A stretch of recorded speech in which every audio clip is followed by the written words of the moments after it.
Virus আসছে। Virus আসছে। তুমি থাকো, আমি গেলাম। আরে দাঁড়াও না।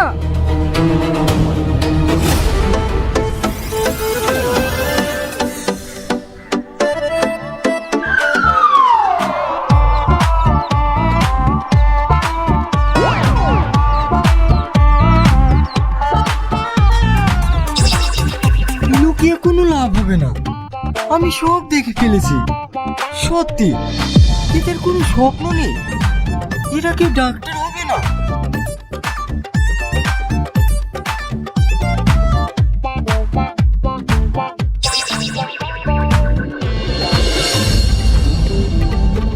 এবার সব শেষ হয়ে গেল, বাড়িকে সব বলে দেবে।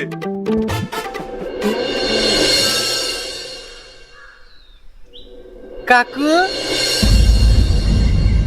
আপনার কোনো স্বপ্ন নেই? আপনার ছেলে ডাক্তার হতে চায় না? আমার আব্বু আমাকে নিয়ে কত স্বপ্ন দেখি যে আমি ডাক্তার হব, আর আপনার ছেলে জঙ্গলে জঙ্গলে প্রেম করে বেড়াচ্ছে। ওর দ্বারা কিচ্ছু হবে না।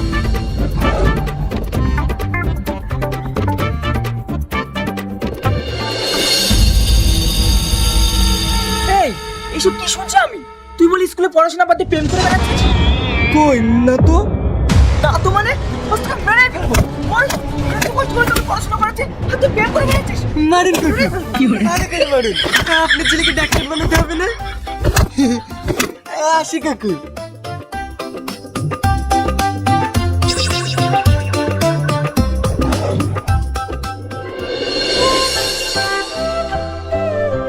ওগো, টনি কিসের মিষ্টি দিয়ে বেড়াচ্ছে?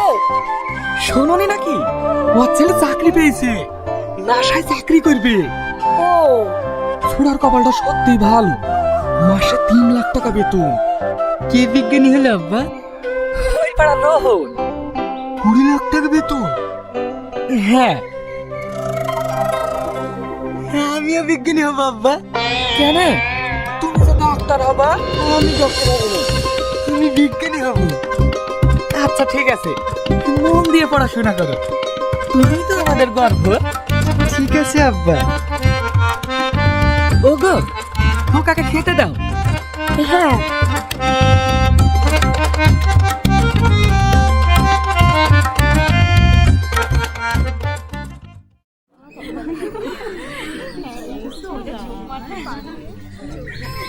পৃথিবী গোল, 3 ভাগ জল, 1 ভাগ স্থল। চাঁদ পৃথিবীর উপগ্রহ, আমাকে সেখানে যেতেই হবে। আহা, সত্যি এরকম একটা মানুষ যদি আমার কপালে জুটতো, যার স্বপ্ন হচ্ছে ডাক্তার হওয়া। আমি ডিসিশন চেঞ্জ করেছি, আমি ডাক্তার হব না, আমি বিজ্ঞানী হব। আহা, কত সুন্দর চিন্তা ভাবনা। দেখেছিস, ও বিজ্ঞানী হবে। তাই বলে এদের দ্বারা কিচ্ছু হবে না। কেউ বিদেশে যাবে, কেউ চায়ের দোকান চালাবে, কেউ টোটো চালাবে, কারণ এদের স্বপ্নই নেই, তাই এরা কেউ বিজ্ঞানী হবে না। শোনো না, বলো। আমি তোমাকে অনেক ভালোবাসি, তোমার সঙ্গে চাঁদে যেতে চাই। তুমি ভুল মানুষকে বেছে নিয়েছো, আমি তোমার বয়ফ্রেন্ড না, আমি বিজ্ঞানী। দিলে তোর মনটা ভেঙে। পৃথিবীটা গোল, সবাই বিজ্ঞানী পছন্দ করে। তুই না তোকে কি বললো? ও নাকি আমাকে ভালোবাসে, কিন্তু ও তো জানি না আমি ওর না, আমি বিজ্ঞানী হতে চাই। তুই জানিস, তুই না জন্য স্কুলে সবাই পাগল, ও কাউকে পাত্তা দেয় না, আর তুই ওকে ইগনোর করলি।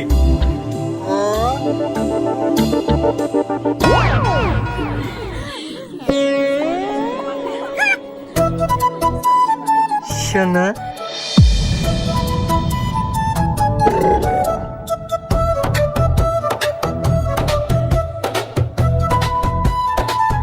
আমি ভেবে দেখেছি, সে তো বিজ্ঞানী হলে হবে না, তার সাথে সাথে একটা মনের মানুষের প্রয়োজন।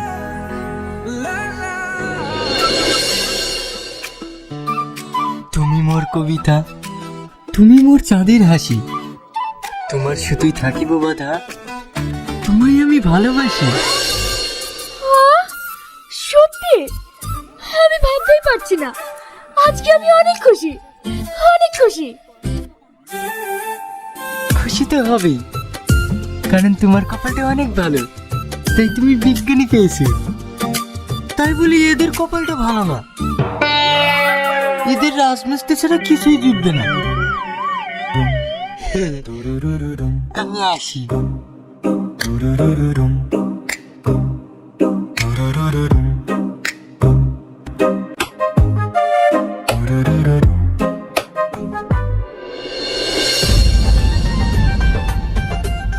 চোখ, এ যেন চোখ না,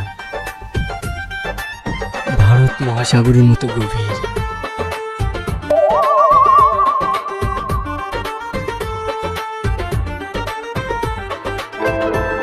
ঠোঁট,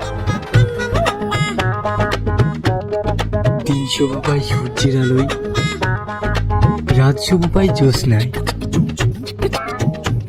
গাছ শোভা পাই ফুলের ঝুঁকি, প্রেম শোভা পাই চুমকি।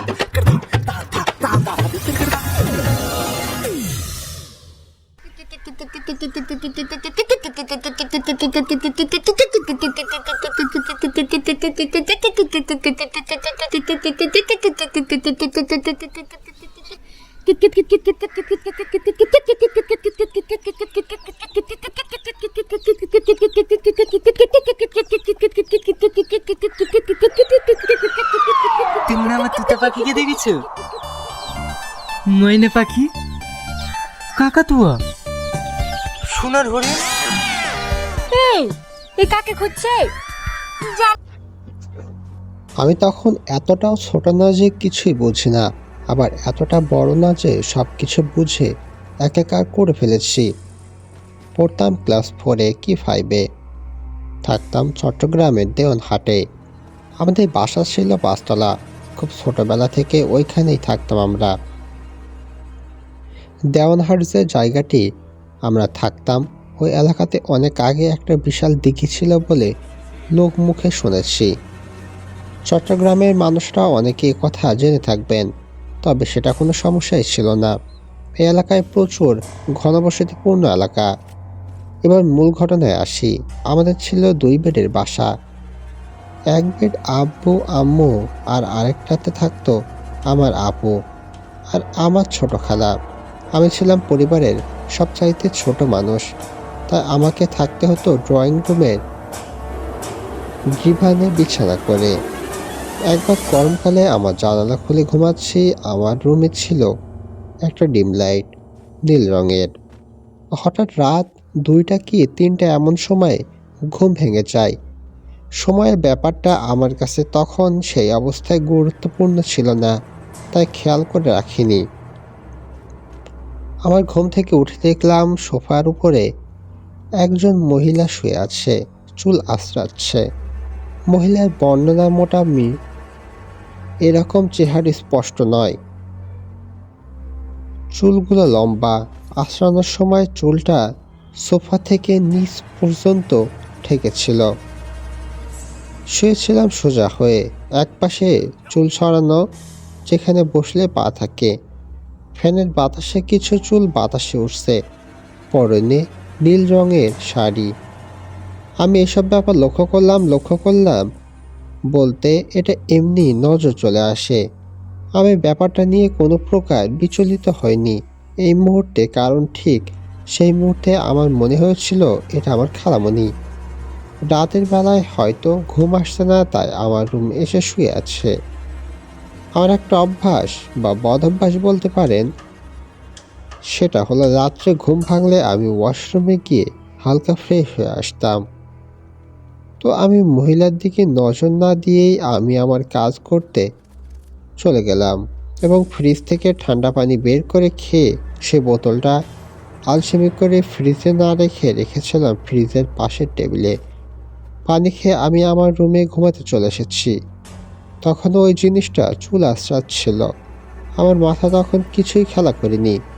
আমি শুধু ওইটাকে আমার খালামণি ভেবে খুব স্বাভাবিক চিন্তাভাবনাই করছিলাম।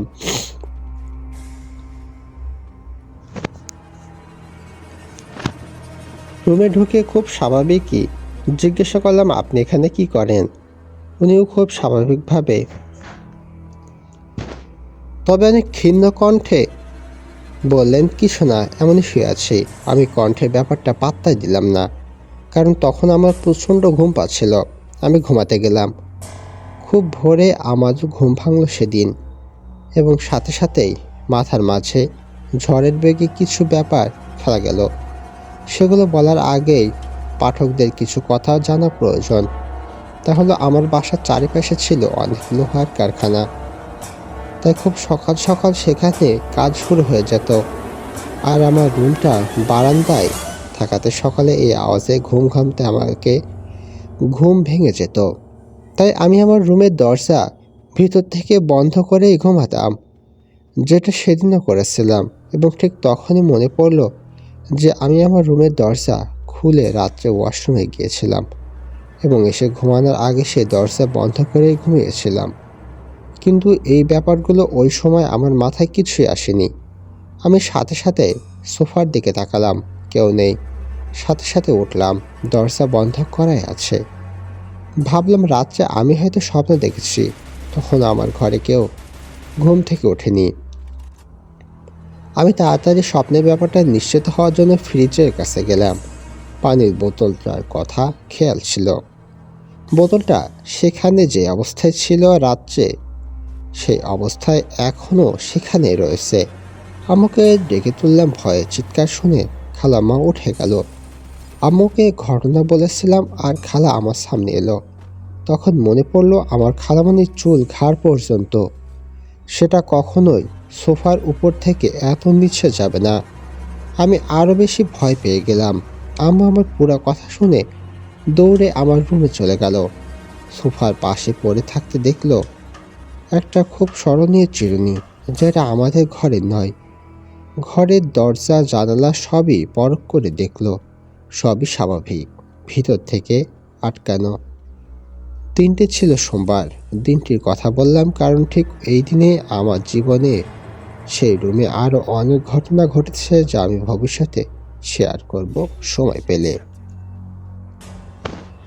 ঘটনাটি প্রায় 5 বছর আগে ঘটে বন্ধুর এলাকার এক আঙ্কেলের সাথে। আঙ্কেল পেশায় ছিলেন একজন ব্যবসায়ী। একদিন তিনি ব্যবসার কাজে চট্টগ্রামে যান। তো কাজ শেষ করে পরদিন রাতে রওনা হন তিনি। তখন আনুমানিক রাত 11:30 বাজে। তিনি ঢাকাতে থাকেন। তো গাড়ি চলছে। একসময় তিনি ঘুমিয়ে পড়লেন। হঠাৎ বাসের